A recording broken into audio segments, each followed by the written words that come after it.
In this class, let us learn about parallel plate capacitor. A parallel plate capacitor consists of two large plain parallel conducting plates separated by a small distance. Let A be the area of each plate and the separation D is very small compared to the dimensions of the plate. The first plate is charged positively with a charge density sigma, and the second plate is negatively charged with a surface charge density minus sigma.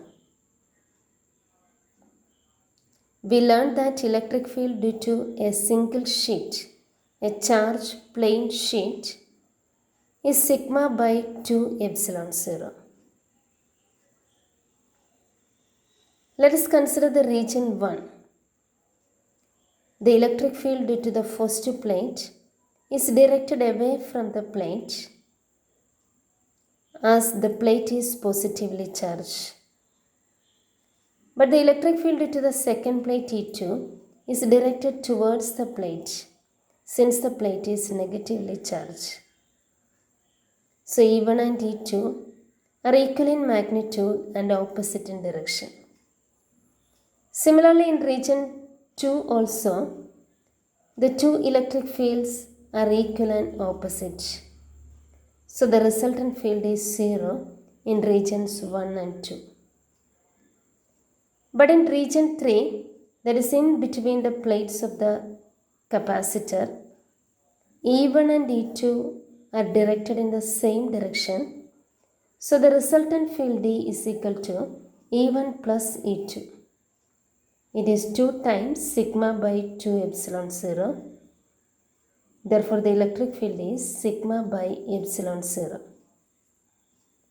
Now let us find the potential difference between the plates V is equal to electric field into distance between the plates. Let us substitute for electric field sigma by epsilon 0 into D. But the surface charge density sigma is Q by A. So let us substitute for sigma. Then V is equal to QD by A epsilon 0. So capacitance is equal to Q by V. From this equation, Q by V is equal to epsilon 0 A by D. So let us conclude, capacitance of a parallel plate capacitor is directly proportional to the area of the plates and inversely proportional to the separation between the plates. In between the plates of the capacitor, the electric field is uniform. But at the edges, the field lines bend outward. This effect is known as fringing of field. But this effect is neglected as the distance D is very small compared to the dimensions of the plate. Now let us see the effect of dielectric on capacitance. Let us consider a dielectric slab of thickness D is introduced between the plates of the capacitor.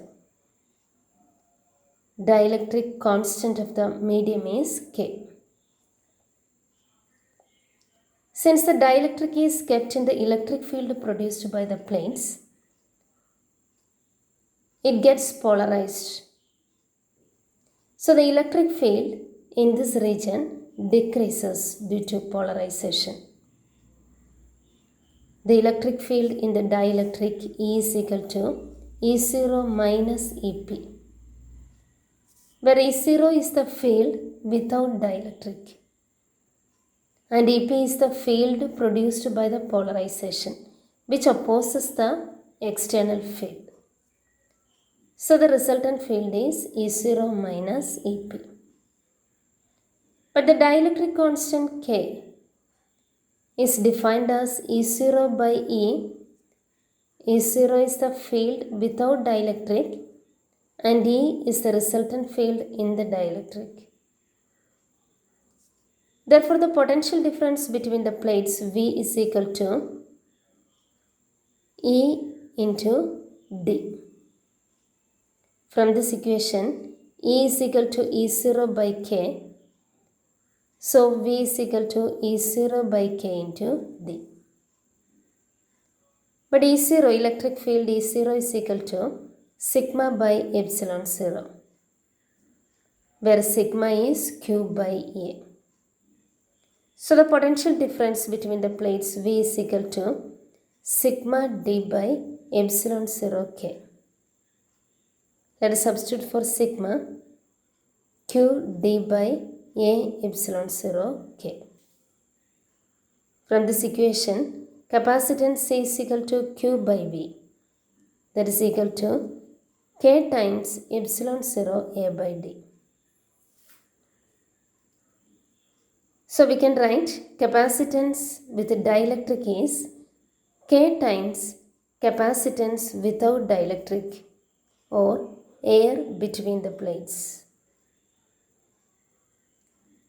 So capacitance increases K times when a dielectric is introduced between the plates of the capacitor. Dielectric constant may also be defined as the ratio of the capacitance of a capacitor with a dielectric to the capacitance of the same capacitor without dielectric. Thank you.